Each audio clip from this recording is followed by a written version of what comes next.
Did you know Variety, the children's charity, is the entertainment charity started by a group of show business people who found an abandoned baby in a theatre way back in 1928. These kind-hearted performers raised so much money to help the lost child that they began helping other children, and Variety, the children's charity, was born. Read the full story and support the entertainers charity that supports kids in need today. Visit variety.org.au. You're listening to the School of Hard Knock Knocks podcast with me, Maury Morgan. Ladies and gentlemen, your next comedian. Shouldn't drink on an empty head, you know that, don't you? That is the shittiest heckle I have ever heard in my life. Everyone in this room is now dumber for having listened to it. What's a bucket list? You have dangerously underprepared yourself for the shit that is about to get real. Nick Capper is one of the nicest stand-up comedians you'll ever meet. In fact, Nick believes being nice is one of the most important qualities for success in stand-up, although he admits it's often hard to practice since the industry can get very personal. Born in the tiny town of Boomi and educated in a boarding school in Tamworth, New South Wales, Nick first started performing stand-up comedy in Sydney before moving to Melbourne and becoming a regular headliner and MC. In this School of Hard Knock Knocks podcast episode, Nick Capper discusses MCing, starting powerfully and learning to be humble. He also sheds light on how Lawrence Mooney got that black eye at the Perth Fringe. And if you're in Melbourne and interested in learning stand-up comedy, be sure to join the September 24 to 28 course in South Yarra with guest comedian teachers Glenn Nicholas and Dave Ivkovich, with resident comedy teacher Ben Horowitz. And now here he is, Mr. Nice Guy, Nick Capper. Good afternoon, Nick. How are you? Good, man, good. It's a Friday. I grabbed you on a Friday. Yeah, party time. Party time. And are you heading out tonight? Yeah, I'm in Sydney, so I'm doing 2 gigs tonight. Doing Green Lights, which is a really cool gig that they do once a month in Sydney. Yep. Very awesome gig. And then doing a new one called Powerbomb Comedy. Yeah. Headlining that, so that should be fun as well. So Powerbomb, yeah, excellent. Really. Who comes up with these names? Are we at the bottom of the barrel in terms of comedy night names? All the other names have been taken, and they're like Powerbomb. Yeah, that'll work. Yeah. I think it's good. I like Green Lights. I don't know why they called it that. I think it's cool. Powerbomb. I don't know why they called it that either, but I think it's better than. It's always some haven or some kind of shelter that they name it after, like the Laugh Garage or the bloody Giggle Shelter, or it's always some, like, you know what I mean, the Chuckle Haven or the yeah. It's always some kind of place to go to laugh. So I don't mind the ones that are a bit more unique. I don't know why they called it that, but yeah, it's cool. Apparently it's meant to be an awesome gig, so I'm really looking forward to it. Beautiful. Excellent. Well, I look forward to hearing about it in the press and the Twitter sphere afterwards. Well, excellent. Nick, thanks very much for your time. Yeah. And the people that listen to this podcast are people who might be going out tonight to see you. Of course, this comes out about a week and a half after the show, so they would have already seen you. Yeah. The people that listen to this, they love comedy. They like to know what's behind the scenes, behind the curtain, or they're starting out in comedy on their own. They're doing the open mic scene. Yeah. I think what you were, if I recall, you're about 8-9 years in, is that right? Yes, that's correct. Yeah, man. Yep. Yeah.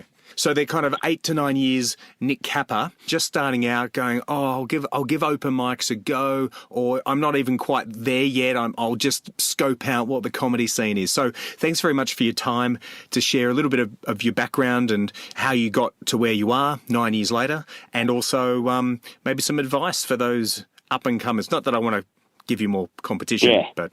Yeah, you get a head start. No, it's all right. It's good. It's good. You need to be challenged all the time. I don't like people having to do the same mistakes I did, I guess. But yeah, no, I just started out at a place called the Sly Fox in Newtown in Sydney. Rang the guy, asked him. I thought there was going to be for some reason I thought there's going to be more showbiz behind it. You know what I mean? Yeah. There'd be a secretary and and someone going, oh, yes, we have another open mic person, but it wasn't. It was just a hungover guy on the other end. And Rodney Todd, really nice guy, but he didn't want to borrow me at the time. He's like, yeah, come along, try to bring some friends, you get a free drink. Yeah. And I was just like, oh, that was it? So yeah, I went up and did it, and I just wanted to do it as a hobby. Really, I had no idea. I hadn't watched much comedy. I was a big fan of Dave Chappelle, and I was a big fan of the Mighty Boosh and the way Noel Felding and Julian Barrett did stand up. I thought their stand up was quite unique, and I kind of for a while I mimicked. Bizarre. Yeah. Surreal almost, isn't it? Yeah, very surreal. Yeah. I was like melted clock, long-legged horseway. Yeah. I remember seeing a stand-up night in Brisbane years before, and I thought about giving it a go, but I just thought, I'd want to go in it on a different angle, and I remember talking about it with my ex-girlfriend and things like that, but it was just seemed so terrifying and so far away. I didn't wait. I waited for a few years before I gave it a try. I just kind of wanted to, see what it was like, and I did it, and I got addicted. I was, it was so much better than. Yep. I didn't even think I'd be doing it as a job. It's a bit of a dream now to be doing it as a job. Like, even though I'm not on too much money or anything, it's the places it's taken me is so good. Well, going from where you started, which is, if I get is it correct, Boomi or Boomi? How do I say your hometown? Yeah. So Boomi, yep. Boomi. Yeah. I mean, that's where you started, and then Tamworth. I mean, Tamworth's a big city now.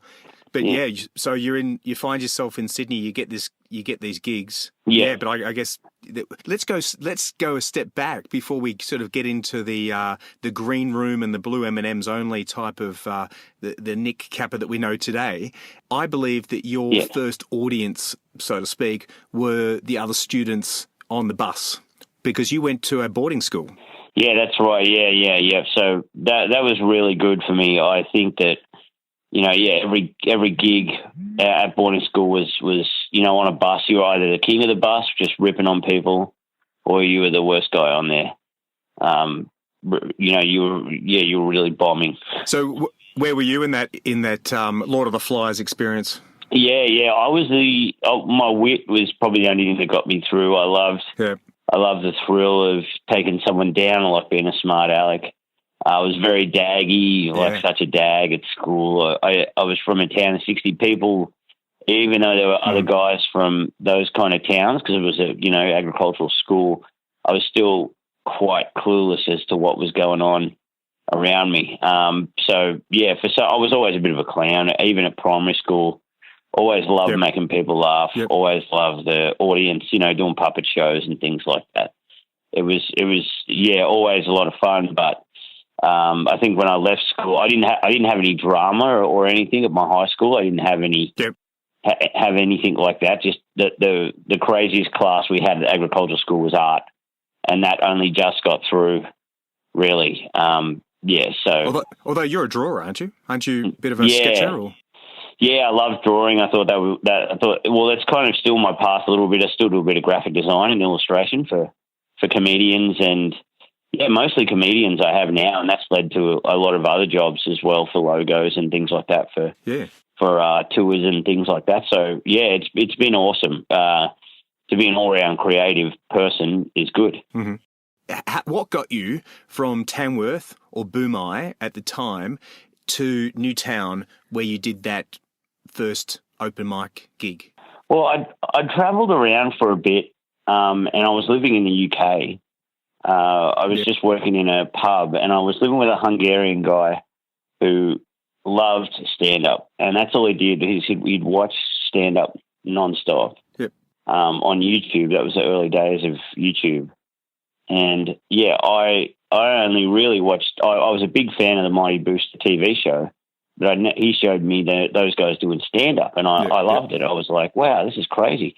And then I also loved Dave Chappelle. He watched Dave Chappelle religiously. So those were the only stand-up things I'd seen besides Carl Barron on DVD years ago before that, which was amazing. I loved Carl, his stuff. I'd love to meet him one day. He's was the biggest thing, still the biggest thing.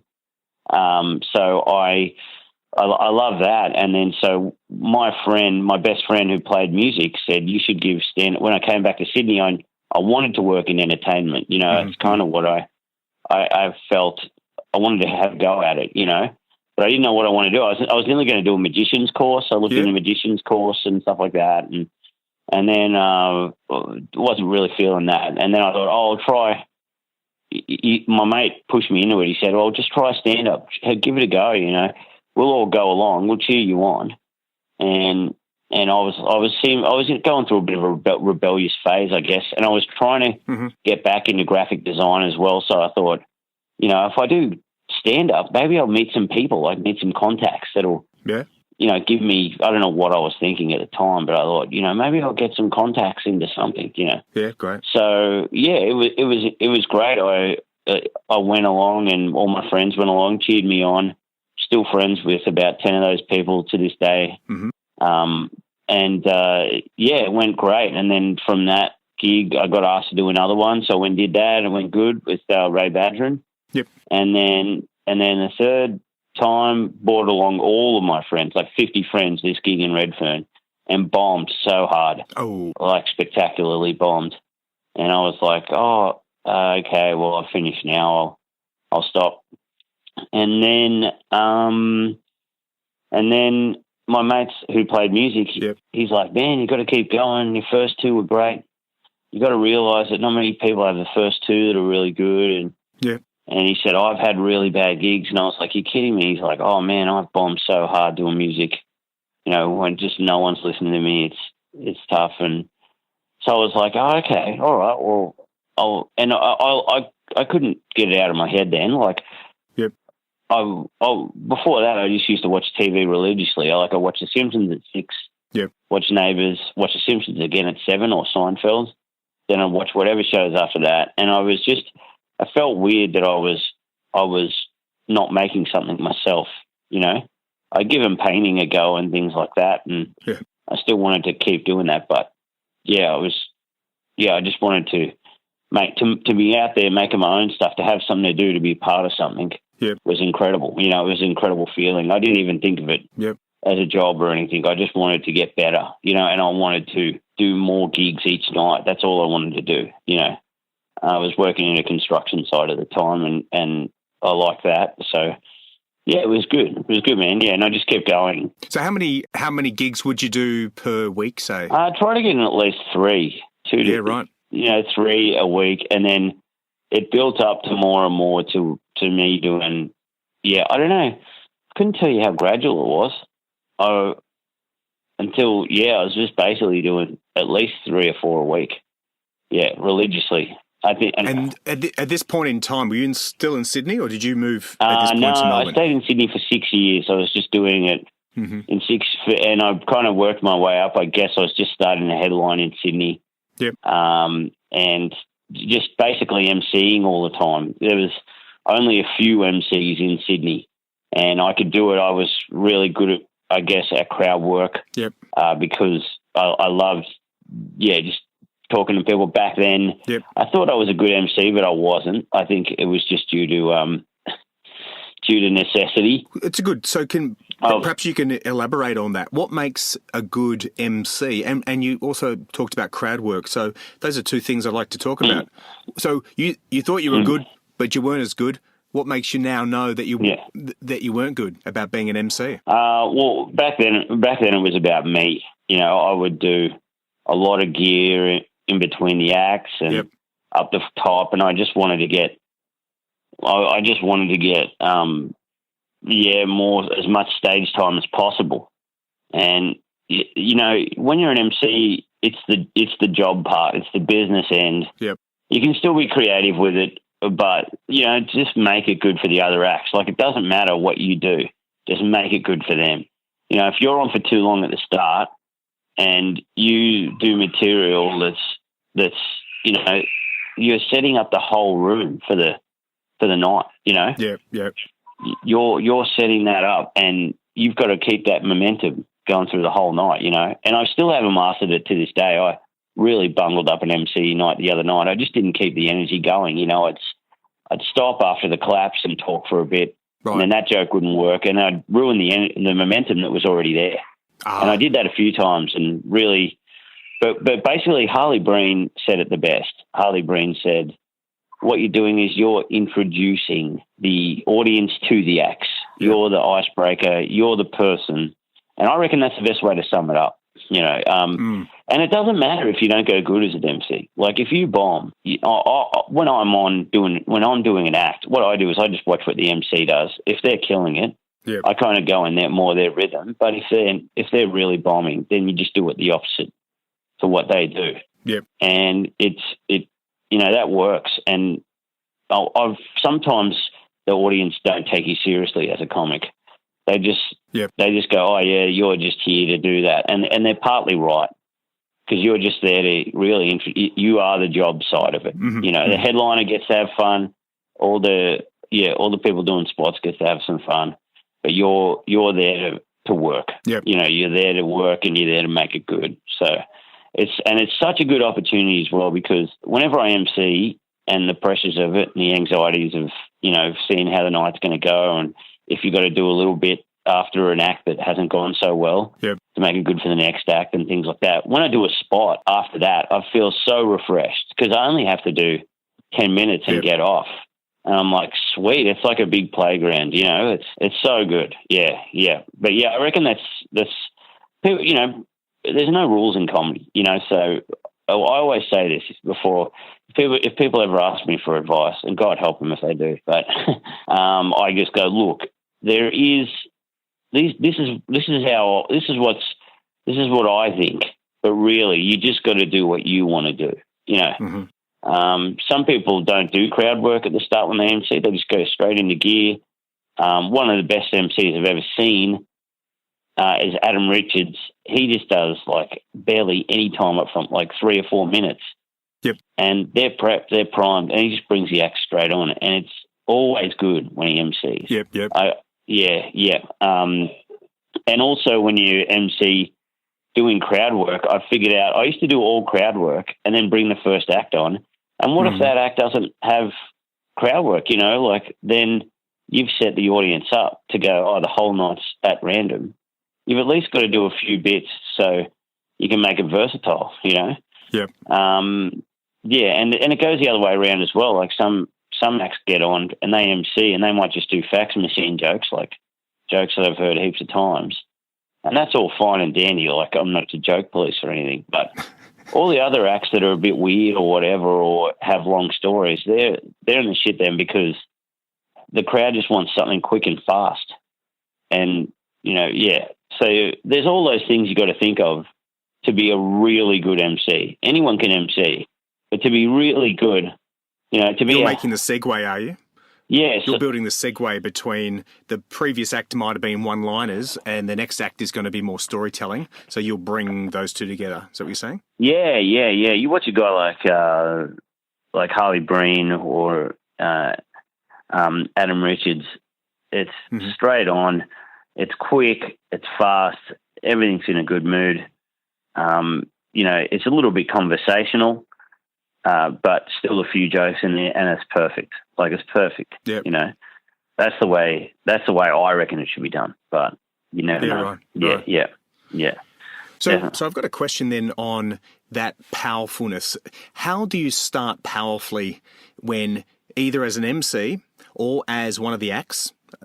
How do you get on stage, particularly if you're like one of the first people? If you're the MC, you are essentially the first person. How do you go from a standing start with an audience that's cold and start powerfully so that you grab their attention and they're ready to have fun and don't heckle you or start talking to their friend or looking at their mobile? A technique I use, as I said before, it's just one I use, is I've got a few jokes that use the environment of the room, that start out as conversational, but then they are jokes, like, oh, wow, great night tonight. You never know what's going to happen at a stand-up gig. Like, not saying it like that, I just say it quite conversational, like, oh, you'll never know what's going to happen at one of these gigs. Then I tell a story about a guy who was bombing, and he said, oh, that's it's this or Woolworths, you know what I mean? And turns out it's me, and kind of that's the joke, the twist that it's been me the whole time rather than some. But it starts off very conversational and very, and that usually gets people in. And then also just a bit of, because sometimes the audience are a bit taken back if you just lay a joke straight on them. unless you've got a character or something. Sometimes, if you're first up, sometimes the audience is like, oh, look, talk to me a little bit more first, get me. Yep. But and it's also just asserting that you know what's going on, that you know your environment, you're there, you don't have a scripted act, You're kind of fooling them in a way.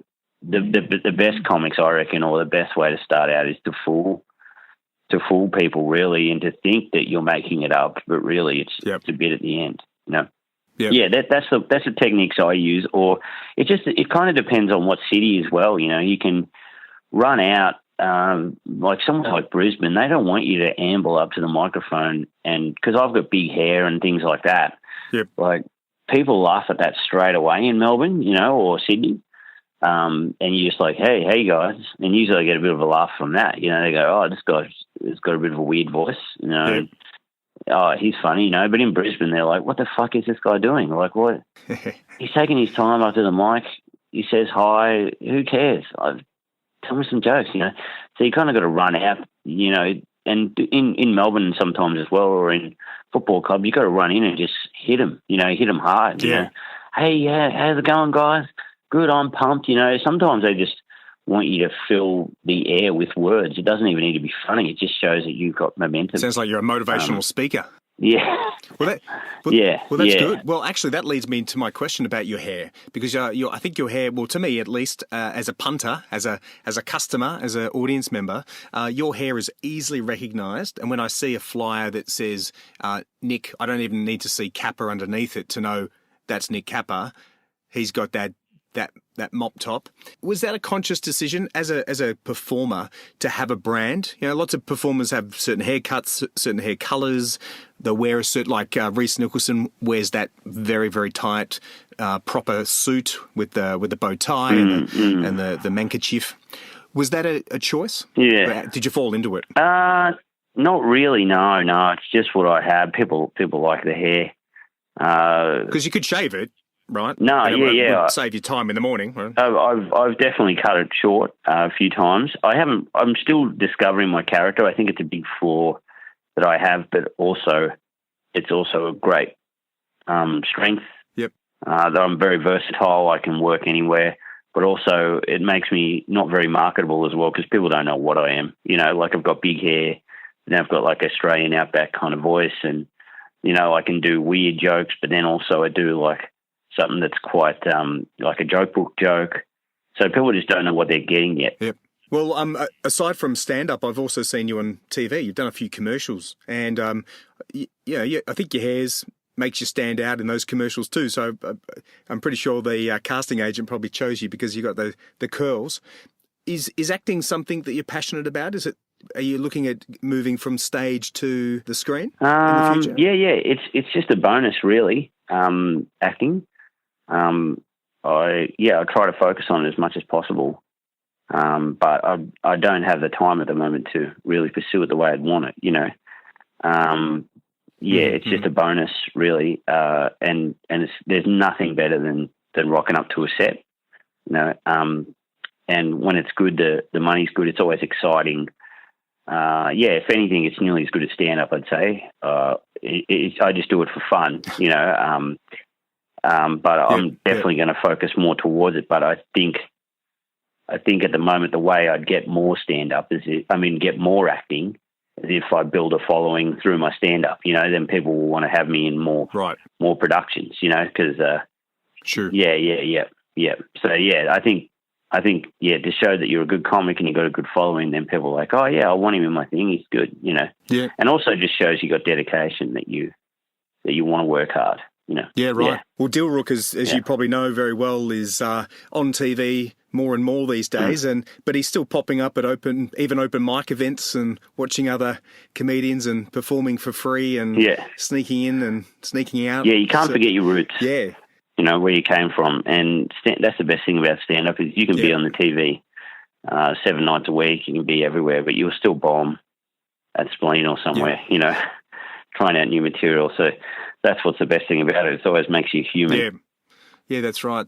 Yeah. What advice would you give to a comedian starting out these days, so they can hit the ground running, so to speak? I would probably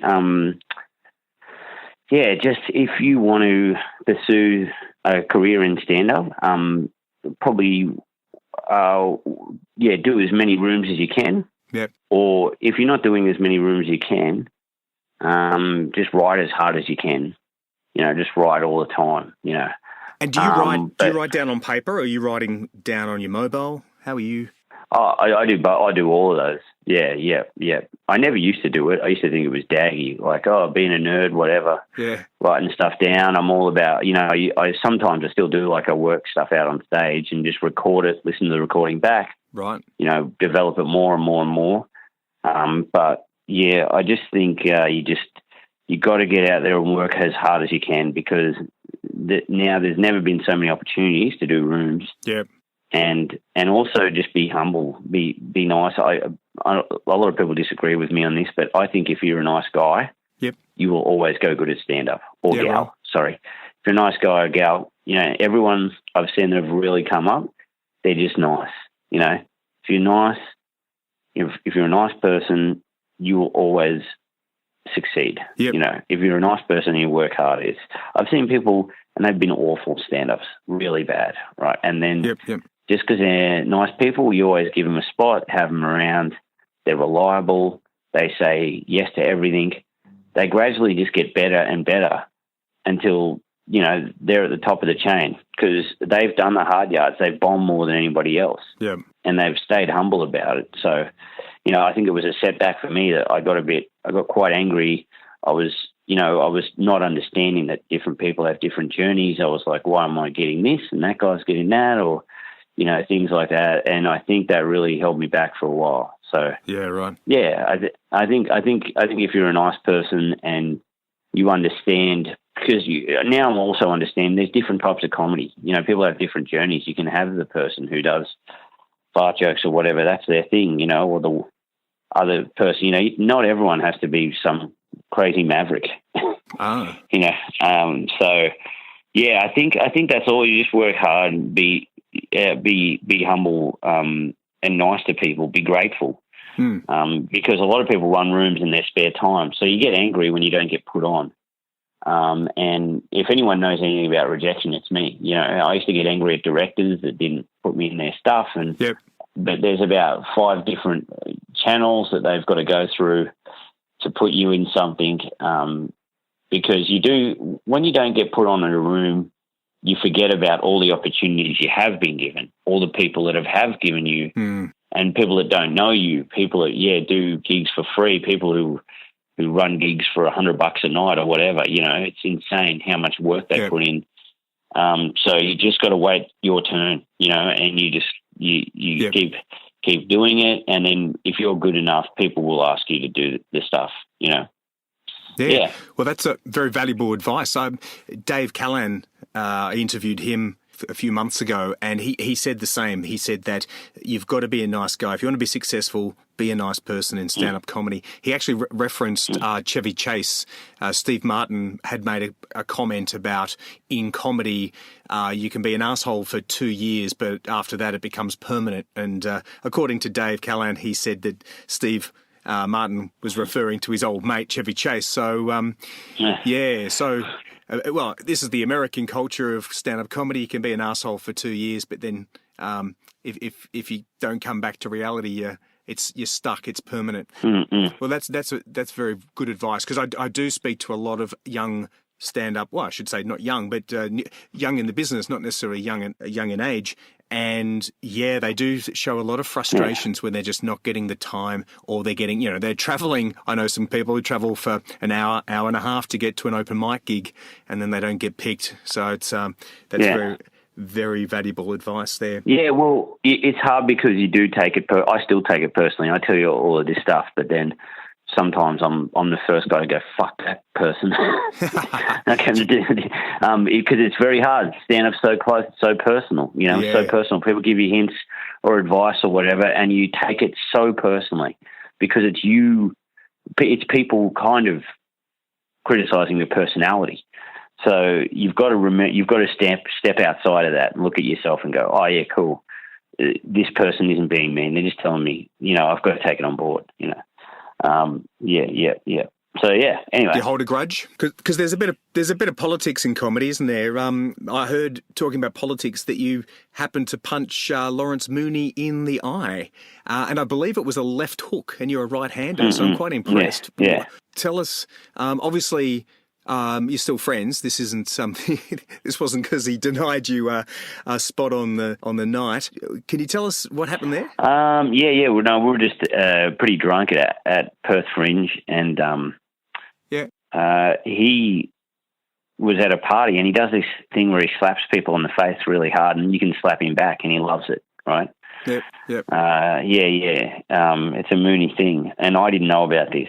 So I rocked into the party a bit late, and he slapped me quite hard in the face, and I was pretty drunk, and it was just a knee-jerk reaction, and I just punched him really hard with the left. My hand just came up like automatically, like I didn't even think about it, and I smacked him like quite hard, in the face. And of course, a guy like him, he loved it. He just thought it was the funniest thing ever.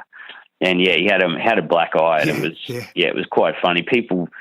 I think people weren't scared of me, but there was always this weird pause. Like I'd meet comics because he had the black eye for about a month, and people would go, "Oh, hey, go on, Capital, yeah, all right, man." And there'd be this weird silence, and they're like, "Did you punch Lawrence Mooney?" And it was really funny. Yeah, my dad told me a few weeks before a story about he punched a guy that he worked on a cattle station with once and gave him a massive black eye. Mm-hmm. And and then I sent Dad the photo of Mooney with a black eye, and he's a big fan, so he thought it was hilarious. Yeah. Well, but that's it, man. Yeah. So. Well, that's a funny insider joke. Has Lawrence or yourself ever used that scenario in a joke? Yeah, I have. Yeah. It went really well. I haven't fitted in a show yet, but it's one of it's a really it's a bit that always gets a huge laugh and yeah, right. I love telling it. Yeah, it's just you've got to have a fair bit of time to do it. Right. So it's not have you MC'd for him? Have you introduced him on stage at all? Not since. No. Funny that. No, but I have before that. Yeah. And he's always a pleasure to work with. He's one of Australia's best. Yeah, he certainly is. I was just wondering how you could put him off his game with a little sort of shadow boxing as he walks up on stage. G'day. Oh, dear. So, well, talking about it is Friday and you are in Sydney and you've got some stuff on tonight. By the time that people listen to this podcast, your gig would have been finished tonight. But what have you got going over the next, say, couple of weeks? This podcast probably comes out first week of September. Yeah. What have you got going into September if people want to see Nick Capper? I'm what am I doing with Mooney and Fiona O'Loughlin doing the Dum Dum Club live show at the Croxton Hotel. That's in October, the Little Dum Dum Club podcast. Yep. So that's going to be great. It's going to be a stand-up gig in front of like 500 people. So really excited about that. And then I'm also going to Canberra with them in November. Those are the only things I'm doing at the moment. I'm doing a gig. 2 gigs in Newcastle on the 29th. I'm doing Big Dog Pod. Then on the 30th, I'm doing a one-off show with Brett Blake. So can't wait for that. It's in Newcastle, peeps. Yeah. Excellent. And if people want to get hold of you, learn what you're up to, book you for a gig, how do they do that? It's just Nick Capper on Facebook. Yeah, just send me a message. Nick Capper Comedian or nickcapper.com. Nickcapper.com? Yeah, that's it. Beautiful. Yeah. Well, mate, perfect. I think you've added a lot of insight. You've helped out a lot of newcomers in stand-up comedy today. I think the golden rule, be a nice guy, even if deep down you fucking little asshole, you're thinking differently. But good. So it sounds like you don't hold a grudge. Well, more importantly, it sounds like Lawrence Mooney doesn't hold a grudge. Oh, no, not at all. No, he loved it. He thought it was hilarious. And we're good mates. He's a legend. He is a guy. He says yes to everything, and he's despite his intimidating demeanor and his everything like that. He really does anything, anytime for anybody. And that's what I've carried on as well. Kind of I'm like, oh. Well, he might be intimidating, but I did see him pash Aaron Chen on a little skit the other day. So, yeah. The new image I didn't know about. But well, that's got him where he is, selling out, nearly stadiums or theatres, selling out theatres. So, yeah, no, it's perfect. Clearly trying to double his audience with that little skit. Yeah. But anyway, mate, I better go, but thank you so much. Cheers, Nick. You've been a great help. Okay, thanks, Maury. See you soon. Cheers, Nick. Cheers, mate. Bye. Bye.